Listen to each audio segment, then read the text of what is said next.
بسم اللہ الرحمن الرحیم۔ السلام علیکم۔ وہ طواف کر رہا تھا، اس کی چادر کا کونا فرش پر لٹک رہا تھا۔ ایک غریب بدھو کا پاؤں چادر کے کونے پر آ گیا۔ اسے جھٹکا جو لگا تو غصے میں آ گیا اور بدھو کو ایک زوردار تھپڑ دے مارا۔ یہ شخص غسان کا بادشاہ جبلہ تھا۔ پہلے عیسائی تھا، لیکن جب مسلمانوں نے شام کو فتح کیا تو یہ مسلمان ہو گیا۔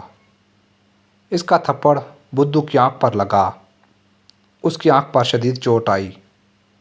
وہ بدھو حضرت عمر فاروق رضی اللہ تعالیٰ عنہ کی خدمت میں حاضر ہوا اور اپنا چہرہ انہیں دکھایا۔ انہوں نے پوچھا، یہ کس نے کیا ہے؟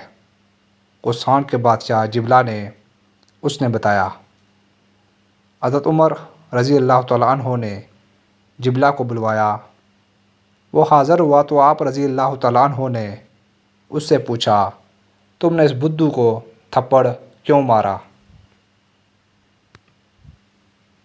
جبلہ نے کہا، اس نے ہماری چادر پر پاؤں رکھ دیا تھا، اس لیے ہم نے اسے اس گستاخی کی سزا دی۔ اور یہ سزا کیا ہے؟ ہم تو اس رتبے کے آدمی ہیں کہ ایسی گستاخی کرنے والے کو سزائے موت دیتے ہیں۔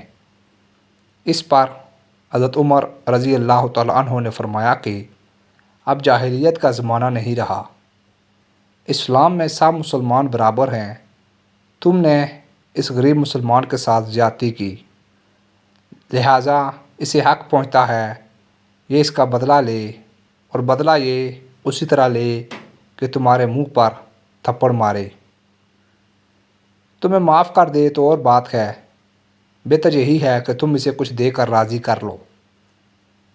حضرت عمر فاروق رضی اللہ تعالیٰ عنہ کی بات سن کر جبلہ نے کہا، امیر المومنین، کیا آپ کے نزدیک بادشاہ اور ایک بدھو میں کوئی فرق نہیں؟ یہ کیسے ہو سکتا ہے کہ یہ مجھے تھپڑ مارے یا میں اسے راضی کروں، اس کی منت کروں؟ حضرت عمر رضی اللہ تعالیٰ عنہ نے جواب میں ارشاد فرمایا، اسلام کا قانون سب مسلمانوں کو برابر کا درجہ دیتا ہے، اس لیے تمہیں سزا بھگتنا ہوگی یا پھر بدھو کو راضی کرنا ہوگا۔ جبلہ یہ سن کر سوچ میں پڑ گیا۔ آخر اس نے کہا، مجھے ایک دن کی مہلت دیں تاکہ میں اس معاملے پر غور کر سکوں۔ حضرت عمر فاروق رضی اللہ تعالیٰ عنہ نے اس کی یہ بات منظور کر لی۔ جبلہ کے دماغ میں بادشاہی کا غرور تھا۔ وہ وہاں سے سیدھا اپنے خیمے میں پہنچا اور رات کے اندھیرے میں شام کی طرف بھاگ نکلا۔ وہاں سے روم کے بادشاہ کے پاس قسطنطنیہ پہنچا اور دوبارہ عیسائی مذہب اختیار کیا اور وہیں کفر کی حالت میں مرا۔